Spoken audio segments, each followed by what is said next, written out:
राज्य सरकारकडून कुंभमेळ्याचं प्राधिकरण घोषित करण्यात आलेलं आहे। सर्वच प्रमुख अधिकारी या प्राधिकरणाचे सदस्य असणार आहेत। सर्वात महत्त्वाचं काम त्र्यंबकेश्वरच्या कुशावर्त तीर्थामध्ये शुद्ध पाणी आणण्याचं आहे। आपण आता कुशावर्त तीर्थावर आहोत। या स्थानाला तीर्थ असं म्हणतात, यावरूनच याचं स्थान महात्म्य आपल्या लक्षात येतं। मात्र इथलं जर पाणी जर बघितलं आपण तर पूर्णपणे शेवाळलेलं पाणी आहे। हिरवगार असं हे पाणी बघायला मिळतंय आणि इथे दररोज हजारोच्या संख्येने भाविक येत असतात, त्र्यंबकराजाचं दर्शन घेत असतात। त्र्यंबकराजाचं दर्शन घेतल्यानंतर कुशावर्त तीर्थावर भाविक येत असतात आणि इथे एक श्रद्धेची डुबकी मारत असतात। मात्र आपण पाणी जर बघितलं तर हे पाणी पूर्णपणे हिरवं झालेलं आहे, काळवडलेलं पाणी आहे, खाली संपूर्णपणे शेवाळा आहे। त्यामुळे कुशावर्त तीर्थामध्ये शुद्ध पाणी यावं याची व्यवस्था शासन प्रशासनानं करावी अशी मागणी गेल्या अनेक सिंहस्थ कुंभमेळ्यापासून होत आहे। नुकतीच मुख्यमंत्र्यांच्या उपस्थितीमध्ये नाशिकमध्ये बैठक झाली। या बैठकीमध्ये देखील आश्वासन देण्यात आलेलं होतं। कुंभमेळा मंत्र्यांनी या कुशावर्त तीर्थाची पाहणी देखील केलेली होती, परंतु तरी देखील कुशावर्त तीर्थामध्ये शुद्ध पाणी यावं, इथलं प्रदूषण मुक्त व्हावं यासाठी कुठलेही ठोस पावलं उचलले जात नाहीये। कुशावर्त तीर्थाची परिस्थिती आहे जैसे ती पहिल्यापासून जशी आहे तशीच आहे। पाणी गंद, पाणी स्वच्छ नाही। आता काय लोक नारायण नागवली वगैरे करतात तिथे, त्यामुळे सगळं ते पाणी खराब होऊन जातं। सगळे नवीन धोत्र वगैरे कुंभमेळा आहे तर त्यांनी सांगितलं आहे, त्याचं नियोजन चालू आहे।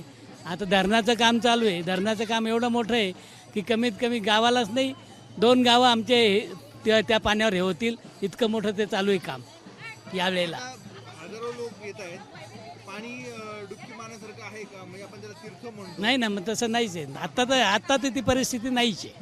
आता तुम्ही गेलात, आता काय परिस्थिती तुम्हाला? आता परिस्थिती म्हणजे फेस आहे, थोडासा काढून पाहिल्यानंतर हातात कोणी घेत नाही, तीर्थ पित नाही, अशी परिस्थिती।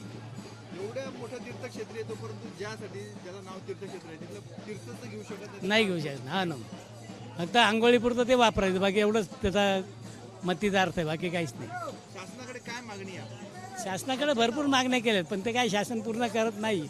हे सरकार बदलत जातं, त्यामुळे ते पूर्णच काम होत नाही। आतापर्यंत एवढे नगरसेवक येऊन गेले, एवढे सगळ्या गोष्टी झाल्या, पण काही तसं हो, ऐका, वारकरी संप्रदाय हा फार पुरातन संप्रदाय आहे। तीर्थाला फार महत्त्व आहे आणि सगळे भाविक, लाखो भाविक आज श्रद्धेने ते तीर्थ आपल्या मुखात आचमन करून प्राशन करतात।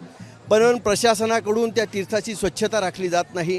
तिथे शेवाळ आलेला आहे, अस्वच्छता आहे, रोगराई वाढण्याची फार संभावना आहे। अर्थात भगवंत पांडुरंग पंढरीश परमात्म्याची खूप कृपा आहे, कोणाला काही होणार नाही, तरीही प्रशासनाने याची दखल घ्यावी।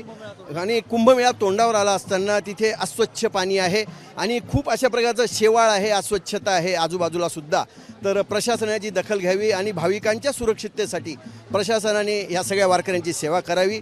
आणि अशा प्रकारे हा सोहळा, निवृत्तीचा सोहळा निघालेला आहे नाशिकहून। हा अनेक प्राचीन वर्षापासून आद्य विश्वाचा तो गुरु स्वामी निवृत्ती दातोरू ह्या न्यायाने वारकरी संप्रदायाचं मूळ स्थान आहे, आद्यपीठ आहे। ज्या 5-6 मुख्य पालख्या, 7 मुख्य पालख्या महाराष्ट्रातून निघतात, त्यातली ही प्रमुख पालखी आहे। आणि प्रमुख पालखीचा हा सिन्नरचा पुढचा मार्गसुद्धा, पालखी मार्ग अतिशय खडतर झालेला आहे आणि खराब झालेला आहे। तर प्रशासनाने दखल घ्यावी। रामकृष्ण हरी, रामकृष्ण हरी, रामकृष्ण हरी। मी दास योगानंद माऊली, ओम शिवांजने हरिहर दत्तेवास सेवा आश्रम, पेगलवाडी, त्र्यंबकेश्वर। त्र्यंबक राजाच्या दर्शनासाठी येण्यासाठी, त्याचबरोबर निवृत्तीनाथ महाराजांच्या पालखी सोहळ्यासाठी हजारोच्या संख्येनं वारकरी गेल्या काही दिवसापासून त्र्यंबक नगरीमध्ये आहे। मात्र या सर्व भाविकांना याच पाण्यामध्ये डुबकी मारावी लागते। कॅमेरामन मयूर बारगेसह मुकुल कुलकर्णी, एबीपी माझा, त्र्यंबकेश्वर। एबीपी माझा, उघडा डोळे बघा नीट।